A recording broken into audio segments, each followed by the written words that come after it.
Opa, e aí? Bom, eu falei que eu queria fazer um vídeo mostrando mais sobre o meu Home Lab, então estamos aqui.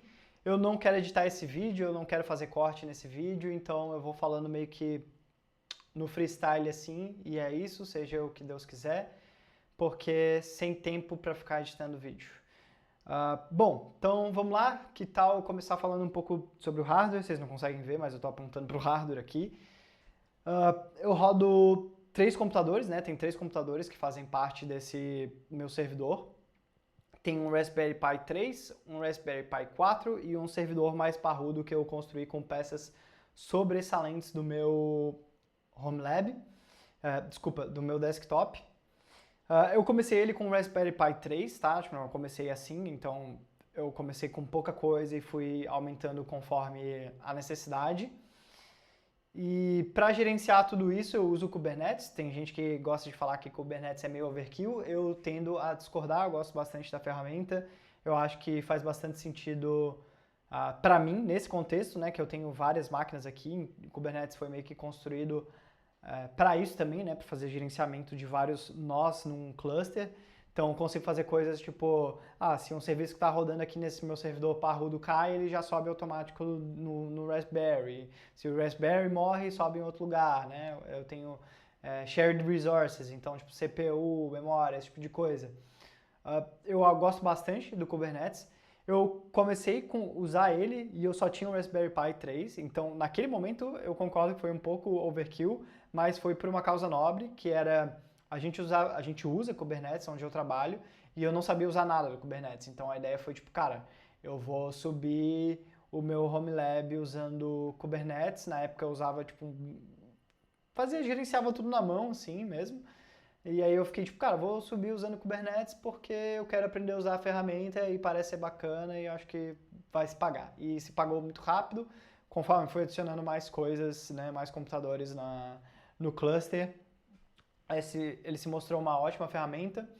Então aqui eu tô com o K9S aberto, que é um toolzinho para gerenciar um cluster, né? Aqui tipo tem tudo que eu rodo, tem coisas que são aplicativos mesmo que eu vou mostrar para vocês, tem coisas que são de funcionamento interno do próprio Kubernetes, que né, não vou mostrar aqui, porque senão esse vídeo já vai ficar mais longo do que já vai ficar. Bom, acho que é isso. Vamos falar um pouco dos serviços que eu rodo agora. Então, a gente pode começar pelo Home Assistant. O Home Assistant, para quem não conhece, é um software de é, gerenciamento de automação residencial, acho que a gente pode falar assim. Um software de automação residencial, open source. Então, eu uso ele para gerenciar basicamente todas as automações e coisas inteligentes que eu tenho em casa, né? Eu tenho bastante coisa inteligente aqui em casa.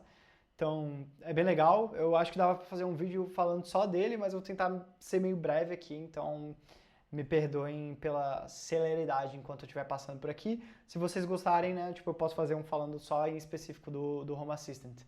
Mas aqui eu tô no dashboard principal aqui dele, eu tenho tipo um botão de Quick Access aqui que dá acesso rápido a várias coisas que eu tenho. Eu tenho um botão de luz vermelha, né, que tipo tá aqui no meu dashboard para eu ligar e desligar a luz vermelha do quarto do meu filho bem rápido. A gente usa bastante isso durante a madrugada para não acordar mais do que a gente já acorda, né, tanto ele quanto eu, a minha esposa, quem tá lá dando suporte para ele. O Home Assistant dá de usar pelo celular também, ele tem um aplicativo, né? Ia ser bem engraçado se toda vez que eu precisasse ligar a luz do meu quarto eu precisasse vir até o meu computador ou pegar meu notebook, né? Mas não, tem um aplicativo aqui que está conectado também ao meu Home Lab e eu consigo controlar tudo pelo meu celular também. É, Daí, o que mais? Aqui tem a minha agenda, né? Não tem evento hoje, graças a Deus. Tem previsão do tempo, tem sensores de temperatura específico em cada cômodo em quase cada cômodo da casa, né? Então, por exemplo, esse aqui é o que está rodando no meu escritório. Ele fica aqui no cantinho e aí eu consigo saber a temperatura que está no meu escritório em específico, né? E é isso. Bom, tem lista de compras que está integrada com a Alexa, então se eu pedir para a Alexa adicionar qualquer coisa aqui, ela vai lá e adiciona. Eu consigo gerenciar, obviamente, por aqui também. É bem útil, porque eu não gosto de ficar abrindo o aplicativo da Alexa para ver a lista de compras no supermercado. Aqui a gente tem um mapinha, que nada demais, mas né, eu estou conectado no meu celular e no celular da minha esposa também. Minha esposa tem que carregar o celular, inclusive. Isso aqui é legal para construir automação em cima também. Então, por exemplo, algumas automações que eu tenho associado à localização dos celulares é o alarme, né? Se eu e a minha esposa a gente sai de casa, o alarme ele arma sozinho. Se eu e minha esposa estamos chegando em casa, o alarme desarma sozinho, né? O alarme liga sozinho, desliga sozinho de noite e de manhã também, né? Como eu falei, eu tenho algumas automações, passando um pouco rápido aí, sei lá, as automações que eu lembro de cabeça aqui que são legais que eu tenho. Algumas luzes da minha casa ligam sozinha quando o sol se põe, algumas luzes da minha casa desligam sozinho quando o sol nasce. O robô aspirador ele todo dia aspira sozinho no mesmo horário. Eu tenho uma cafeteira, uma chaleira elétrica que não é smart, mas ela está conectada numa tomada que é smart. Então eu tenho uma automação que todo dia quando eu acordo a chaleira já esquentou a minha água do café, então é só chegar lá e fazer o café de fato, não preciso perder ali 10 minutos esquentando minha água. Sei lá, acho que é essas as legais que eu tenho aí na minha cabeça. Tem um mapinha aqui com a minha casa, né? Tipo, tem todos os cômodos aqui. Se você clica em um cômodo, ele vai mostrar as coisas que tem especificamente dentro desse cômodo, então o sensor de temperatura e umidade desse cômodo. Tem cômodo que tem câmera de segurança, então vai mostrar um feed da câmera ali live, né, rodando. E acho que é isso, não quero me prolongar muito no Home Assistant, eu já devo ter perdido um bom tempo aqui. Então vamos seguir em frente. O próximo é o lorenzo.ch, esse aqui é o meu site, você pode acessar, ele está disponível publicamente. E a parada legal é que ele está hospedado nessa batata aqui, né, nesse Raspberry Pi. Esse aqui é o 3, esse aqui é o 4. Ele está hospedado no 3, que é o hardware mais podre, né, que eu tenho aqui rodando. Que é bem legal, esse site não é nada demais, né, é só um HTML estático, é basicamente um portfólio barra currículo que eu tenho aqui.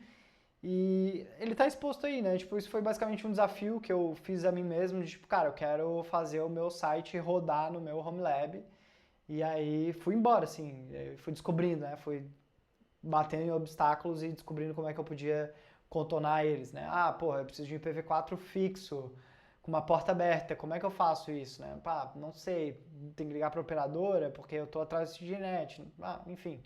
Fui descobrindo aí os desafios e resolvendo, né?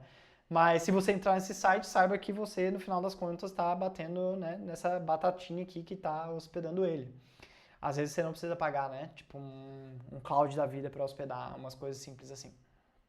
Seguindo, Image. O Image é bem legal também.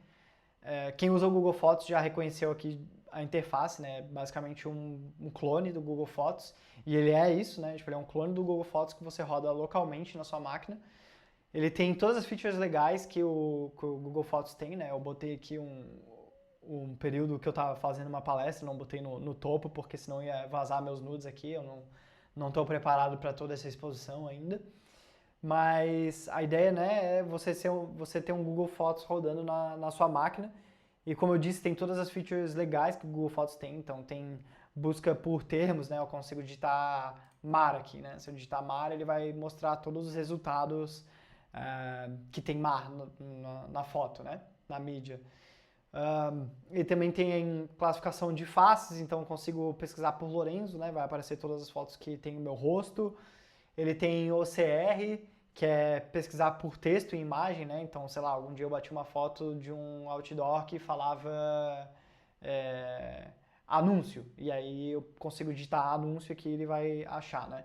Isso tudo funciona com um outro um outro container, né, que roda junto com ele, que é basicamente um container de machine learning, e a qualidade dos resultados vai depender da qualidade do modelo que você está rodando, que vai depender da qualidade do hardware que você tem, né? Quanto melhor o hardware, melhor o modelo que você consegue rodar localmente, melhor vai ser os resultados. Eu rodo isso aqui na minha máquina mais parruda, então consigo rodar aí os melhores modelos, funciona super bem.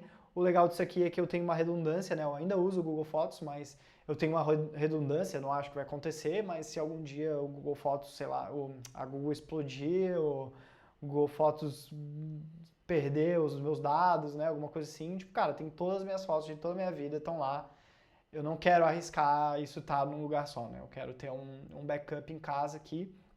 Ele também tem um aplicativo para o celular, então quando eu bato foto, ele já em background faz o upload pro image, aí tipo toda a madrugada eu configuro para rodar os jobs de machine learning.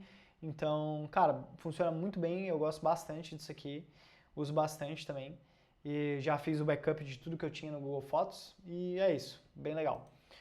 O Jellyfin, né? O Jellyfin foi o que começou toda essa thread aqui. Ele é basicamente um reprodutor de mídia com, com várias features, né? Bem completo.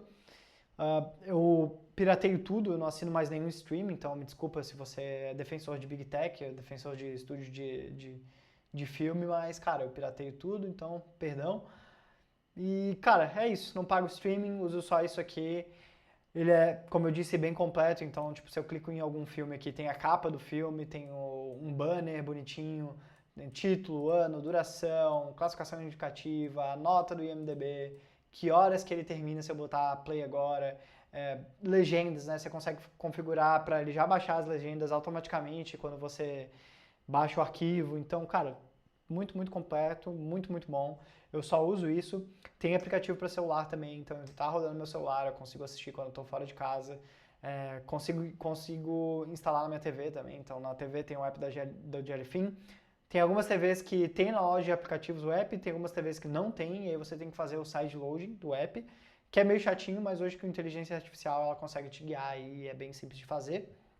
Né? Mas enfim, é isso. Muito completo, tem aqui o cast do filme, filmes relacionados, etc. Eu uso isso aqui várias vezes ao dia, né? Tipo, quando estou assistindo alguma coisa aí com a minha esposa. Agora eu estou de licença paternidade, então, né, são várias vezes ao dia que eu tenho a oportunidade de assistir alguma coisa com ela, quando a gente não está cuidando do nosso filho. E é isso. KBitTorrent, não tem muito o que falar aqui, ele é um gerenciador de torrents, né? Então todos os arquivos de mídia que eu baixo para ver no Jellyfin, eu baixo daqui. Ele, sei lá, é isso, está configurado para baixar já no caminho que o Jellyfin consome, né? Então eu não tenho que fazer nada, eu só boto para baixar aqui e quando está baixado eu já consigo dar o play no Jellyfin. E é isso, não tem muito o que falar sobre esse aqui.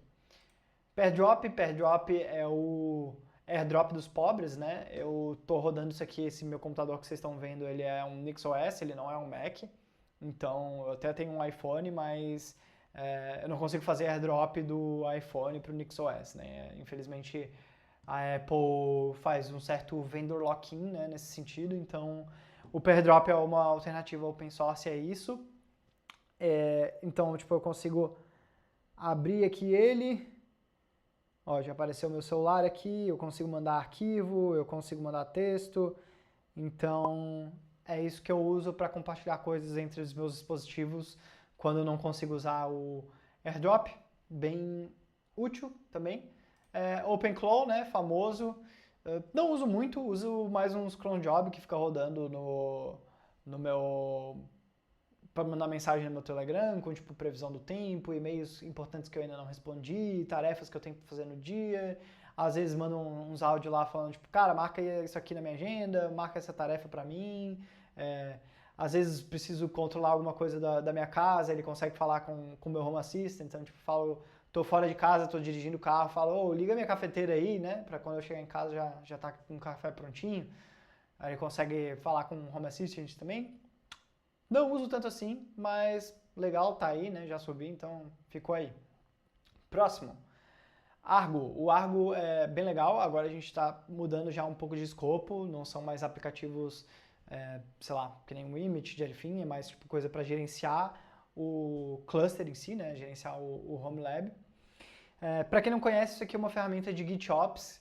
GitOps é basicamente um paradigma de DevOps que fala que, cara, o que tá rodando no seu servidor, né, tipo no seu cluster aí, é o que está mergeado na master, no Git, no GitHub, GitLab, sei lá, enfim, o que você usa. E é um paradigma bem legal, eu acho que faz muito sentido. A alternativa a isso, até onde eu sei, é, cara, ficar aplicando e fazendo diff das coisas usando o kubectl na mão, que é um programinha CLI do Kubernetes. E tem várias maneiras de você se atirar, né, atirar no próprio pé usando isso, usando esse paradigma ao invés do GitOps. Clássico exemplo disso é, cara, tem uma coisa aplicada que não está no seu local, né? Está lá aplicado no seu cluster, não está no seu local. Você vai lá, faz uma alteração em outra parte daquele arquivo YAML, aplica e apaga aquilo que estava aplicado porque você não tinha no seu local. E quem nunca, né? Tipo, é bem ruim quando isso acontece, você, às vezes pode tomar um susto aí.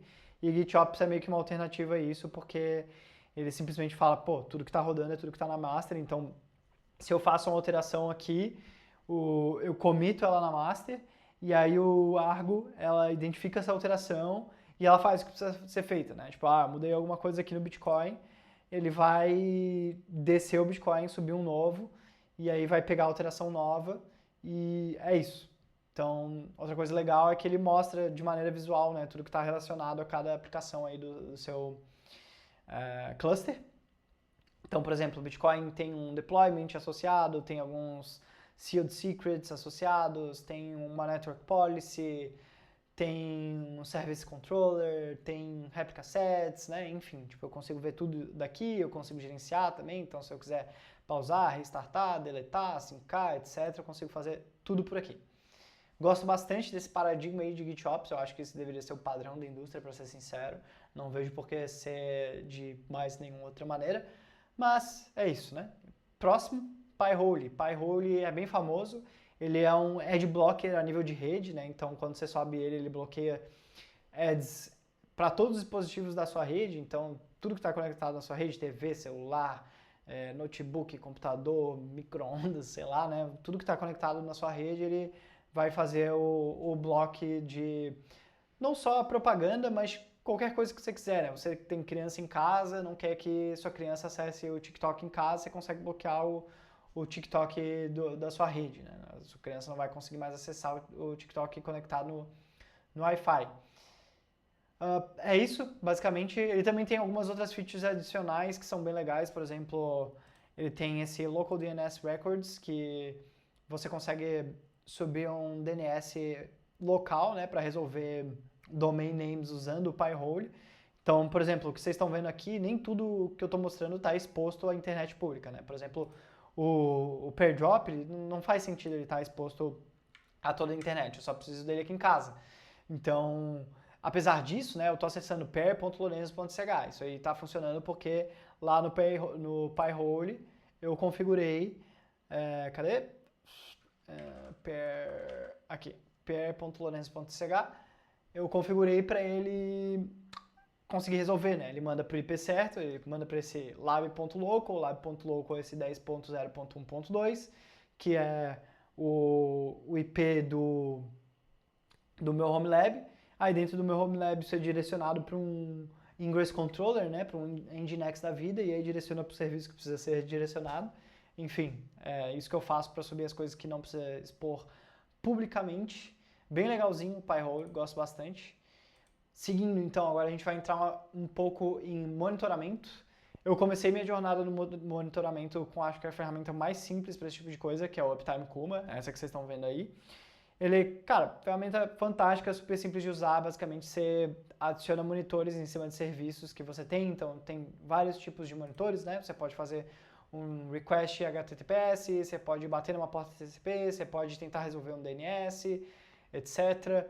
E aí você consegue configurar de quanto em quanto tempo você quer fazer o heartbeat, quantas vezes ele vai retentar antes de falar que deu ruim, né? Você consegue configurar notificações. Então, no meu caso aqui, ele está configurado para sempre que qualquer um dos serviços que eu estou monitorando cair, ele vai mandar uma mensagem no Telegram. Então, eu recebo no meu Telegram já falando, tipo, cara, caiu tal coisa, né? Aí eu vou lá e venho dar uma olhada. Bem legal, bem simples de usar, funciona muito bem, é isso. Próximo, Grafana. Grafana também outra ferramenta de observabilidade. Para quem não conhece, tem uma stack que se chama LGTM, né? Looks Good to Me, significa. Na verdade, não significa isso, né? L de lock, que é uma ferramenta de logs. G de Grafana, que é esse dashboard aqui que vocês estão vendo, né? Tipo, é o front-end que expõe tudo isso. T de tempo, que é uma ferramenta de tracing. E M de Mimir, que é uma ferramenta de métricas, né? E é tudo open source, muito bom. Eu uso aqui mais a parte de métricas e logs, não uso tracing nada no meu home lab. Mas isso, por exemplo, é outra ferramenta que a gente usa no trabalho que eu botei no meu Home Lab porque eu queria me aprofundar e conhecer mais a ferramenta. É meio redundante ter o Uptime Kuma e o Grafana rodando ao mesmo tempo. Você consegue fazer alertas usando o Grafana, mas eu ainda não configurei, então no momento está rodando os dois ao mesmo tempo. Aqui a gente está com o dashboard do meu Kubernetes aberto aqui, então tipo, tem métricas. Isso aqui é para coçar a parte do meu cérebro que gosta de ver esse tipo de visualização. Eu consigo ver consumo de CPU, consumo de memória, se tem pod que está caindo, né, esse tipo de coisa. Tem mais outros dashboards aqui, né? Se a gente for em dashboards, tem vários dashboards aqui. Por exemplo, de nodes, que são dos meus PCs, né? Os computadores que fazem parte do meu servidor em si. Quanto que de CPU que cada um está usando, quanto de memória, network, né? Quanto que está saindo, quanto que está entrando, throughput de disco, todo esse tipo de coisa. Gosto bastante. Tem outras coisas que estão aqui, né? Tipo, tudo que exporta métricas eu construí um dashboardzinho aqui para mostrar, basicamente, porque eu gosto dessas visualizações, acho bem interessante tudo que dá de fazer com isso, né? Watch Your LAN, tem muito para falar isso aqui roda um ARP scan de tempos em tempos na minha rede local e mostra tudo que está conectado, qual que é o IP, qual é o endereço MAC, qual foi a última data que o negócio foi visto, né? Então, sei lá, uso isso só para ver tudo que está conectado na minha rede. Às vezes eu preciso debugar alguma coisa, tipo, pô, será que não está conectado? O que está acontecendo? Às vezes eu também fico tipo, pô, será que tem alguém aqui na minha rede que não era para estar, né? Esse tipo de coisa. Nunca aconteceu, mas enfim, não uso muito essa ferramenta aqui, subi mais de curiosidade e tá up até hoje. Bom, próximo, Cloudflare D, ou Cloudflare D, eu não sei como fala. O Cloudflare D, eu não tenho um site aqui para mostrar para vocês, ele é só um daemon que roda, né, um pod que roda, não tem um front-end para mostrar. Então abri o dashboard de métricas aqui dele do Grafana e basicamente o que ele é uma maneira de você expor publicamente coisas que não tem um IPv4 fixo, né, não estão expostas, não tem como fazer inbound até elas. Então, por exemplo, o meu site, o lorenzo.sh, ele usa o Cloudflare D, que é um serviço gratuito da Cloudflare, inclusive o Cloudflare Tunnel, para você conseguir conectar no meu site, né? E a maneira que funciona é como eu não consigo receber inbound no meu servidor, o que acontece é que o Cloudflare D, ele faz outbound até a Cloudflare, né? Então ele que se conecta à Cloudflare, e aí você, cliente que vai acessar meu site, você faz inbound, mas é só até Cloudflare, né? Então rola o inbound de você até Cloudflare, aí Cloudflare fala assim, beleza, esse aqui que tá batendo lorenzo.ch, eu sei que eu tenho que redirecionar para cá, né? E aí o Cloudflare D tá configurado, tipo, agora tipo, chegou tráfego daqui, eu tenho que direcionar para esse IP, essa porta, né? Então, basicamente é assim que funciona, eu uso isso aqui para tudo que eu preciso expor publicamente na internet, já que eu não tenho IPv4 fixo, né? A ferramenta é gratuita, não sei se eu já mencionei isso, né? O único porém que é bem, como eu posso dizer, suspeito, né? É que o certificado TLS que existe do meu site, né? Ele é um certificado TLS que termina na Cloudflare. Então, você até pode fazer um certificado TLS da Cloudflare até o seu Home Lab, mas meio que não sei se tem muito sentido, a não ser para se proteger de outro main in the middle, né? Porque isso aqui é basicamente um main in the middle que rola, mas a Cloudflare ela pode e deve, né, desencriptar todo o tráfego que chega através de HTTPS até ela, né? Então ela consegue ver o tráfego que está passando por ali. E é isso, né? Tipo, esse é o porém. É a ferramenta gratuita, mas você aceita ali a espionagem e aí pode vestir o chapeuzinho de alumínio, a galera que gosta de falar que a Cloudflare é uma empresa de espionagem estatal, né? Enfim, sei lá. Mas é isso aí, eu uso, gosto bastante, funciona muito bem. Próximo, Tailscale. Tailscale também gosto muito bem, outra ferramenta gratuita, né, que você consegue usar para acessar coisas quando você está fora da sua rede local. Então, basicamente, a maneira que funciona é como se fosse uma VPN privada. Então, tudo que eu quero acessar, eu consigo acessar através do Tailscale. Eu falei que ia ser sem cortes, mas vai ter um corte porque eu preciso atender a minha mulher aqui, só um pouquinho. Tá, onde eu tava, Ah, sim, Tailscale. Basicamente, a maneira que o Tailscale funciona é como se ele fosse uma VPN privada. Ele serve para você acessar... ele serve para mim, né, para eu acessar coisas que estão fora da minha rede local. Então, tipo, sei lá, eu tô fora de casa, tô com meu celular, eu quero acessar o Home Assistant, né? Tipo, eu acesso um URL que está rodando nessa minha VPN privada, o meu celular está conectado nela, o meu Home Lab está conectado nela, então eu consigo acessar, né? Basicamente para isso que serve, uma ferramenta muito boa, quebra vários galhos e acho que é isso que eu tenho para falar sobre o Tailscale. A galera usa também para fazer SSH tipo, no PC de casa, né? Ah, tá trabalhando remoto, mas ele precisa de alguma coisa que está no PC de casa, então usa o Tailscale para fazer SSH na máquina dele, né? E funciona muito bem, uso também para isso. Que mais? Borg é uma ferramenta de backup, ele funciona para fazer backup das minhas coisas. Então, eu tenho tudo aqui no meu Home Lab, né? Tem minhas fotos, tem mídia, tem, enfim, muita coisa aqui e eu não quero, né, tipo, sei lá, se minha casa pegar fogo, eu não quero perder essas paradas, então o Borg ele fica fazendo backup das minhas coisas tanto para o meu desktop quanto para uma VPS que eu tenho na nuvem, né? Então, se alguma coisa algum dia der merda aqui, eu espero que, né, o Borg me proteja aí de perder os meus dados. Basicamente isso, não tenho muito o que falar sobre. CouchDB eu uso como back-end para Obsidian, né, para replicar os arquivos que eu tenho lá. Então, eu rodo o Obsidian no meu celular, no meu notebook, no meu PC, e aí para fazer a replicação do que está em cada arquivo, né, em cada coisa, eu uso o CouchDB como back-end para isso. Ele roda no meu Home Lab também, mais um motivo de porque eu gosto de fazer backup dos meus dados usando o Borg. Seguindo, despesas. Despesas é um app que eu vibe codei, que ele é basicamente um gerenciador financeiro aí da minha vida e da minha esposa.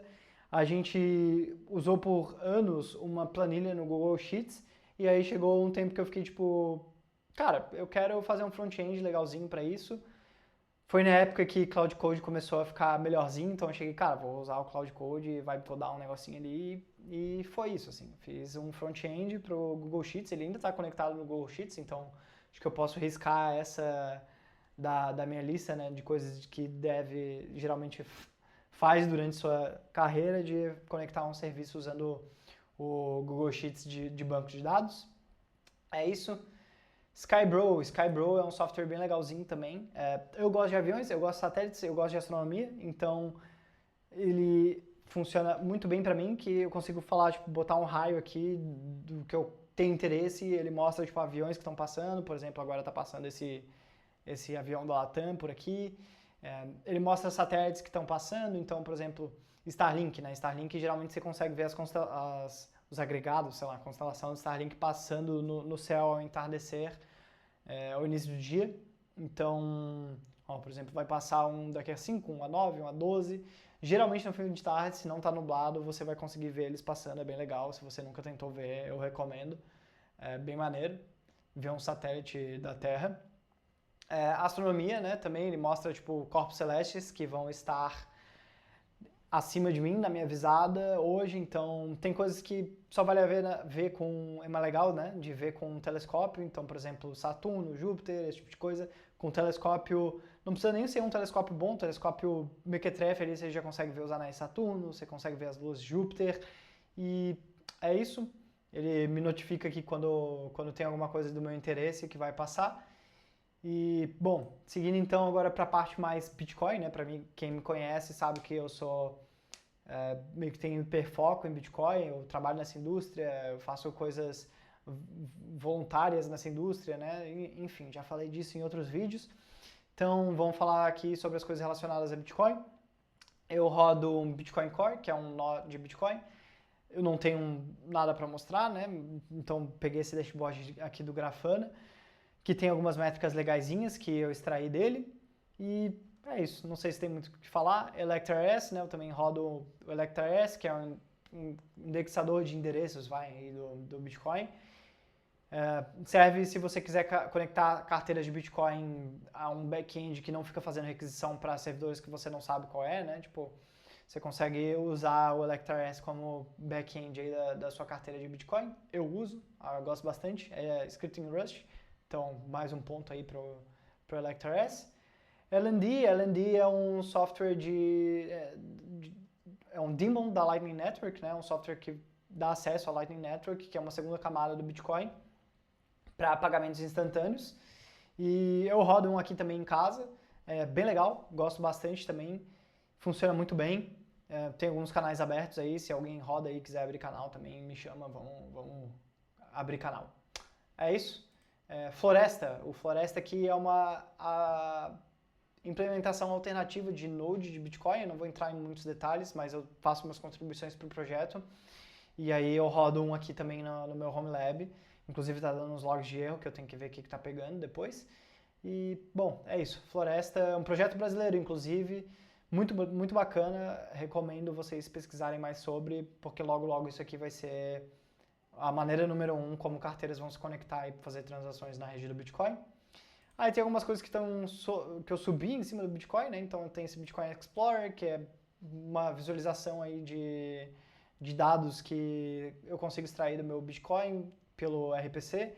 Então, por exemplo, deixa eu ver, eu consigo rodar aqui um comando para pegar tipo, todas as moedas que tem disponível na rede, né? Basicamente o que está acontecendo aqui enquanto eu estou falando é que estou fazendo uma auditoria do Bitcoin, né? Ele demora um pouquinho, porque demora um pouco, né? É muita coisa para fazer auditoria, eu posso voltar aqui depois para mostrar. Mas também rodo um mempool space, então tem um mempool space rodando aqui na minha máquina, faz a mesma coisa que o mempool space faz, né? Mas é mempool.lorenzo.ch, nem adianta tentar acessar ali da sua casa, porque isso só está rodando na minha rede local. Mas é isso, né? Explorador de blocos, quem gosta de Bitcoin conhece esse site, já deve ter usado esse site. E é isso. Bitcoin Pay Server. Bitcoin Pay Server, ele é um POS de Bitcoin, então esse sim está exposto publicamente, então se você quiser me mandar uma gorjeta, né, uma tip por esse vídeo, você pode ir para pay.lorenzo.ch, botar aí o R$1.000 que você quer me pagar, né, criar uma cobrança. Eu vou pagar aqui pela Lightning, não sei porque ele não está funcionando automático aqui, mas só para mostrar ele funcionando, então vou abrir aqui a BIPA e vou mandar um pagamento. Escaneei o QR Code, botar meu PIN e pagou? Pagou. Ele vai confirmar aqui se eu der refresh? Confirmou. E por fim tem o Bark. O Bark também é uma outra implementação de segunda camada do Bitcoin, né? Na verdade, Arc é essa implementação e Bark é um software que implementa a Arc, eu acho. É meio confuso, mas é isso. Tá num período meio experimental ainda, então eu subi aqui para tipo, testar e quem sabe fazer alguns bug reports se eu achar algum bug. E acho que é isso. Mostrei tudo que valia a pena aqui no meu Home Lab, espero que vocês tenham gostado do vídeo. Se quiserem que eu aprofunde em mais alguma coisa, vocês podem mandar mensagem aí, fiquem à vontade. E é isso. Tchau!